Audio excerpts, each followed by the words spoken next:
Walking போயிட்டு வந்தாச்சு. காலைல போயிட்டு வந்து அப்படியே பார்க்கில் உட்காந்தாச்சு. பார்க் எப்படி இருக்குன்னு பாருங்கள். கெஸ்ட் ஹவுஸ்குள்ளே பார்க் இது, நல்லாயிருக்கும். எப்படி இருக்குங்க பார்க்கு, அப்படி நல்லாயிருக்கும். டேபிள்லாம் உட்காந்து டைம் பாஸ் பண்ணதுக்கு. அப்படியே அந்த வீடையும் பாருங்கள். வீடுனா கெஸ்ட் ஹவுஸ், நம்ம ஊரில் வீடுங்க கெஸ்ட் ஹவுஸ். அது வாடகைலாம் கம்மி தான், 1,50,000 ரூபா வாடகை ஒரு நாளைக்கு. சினிமா ஆக்டர் தங்குத இடம்ல, அதனால் வந்து வாடகை கம்மியான வாடகை தான்.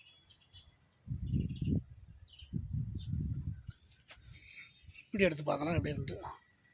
இதுதான் ஃபுல் வீடியோ வருது. ஓகே, நம்ம கார்னிவல்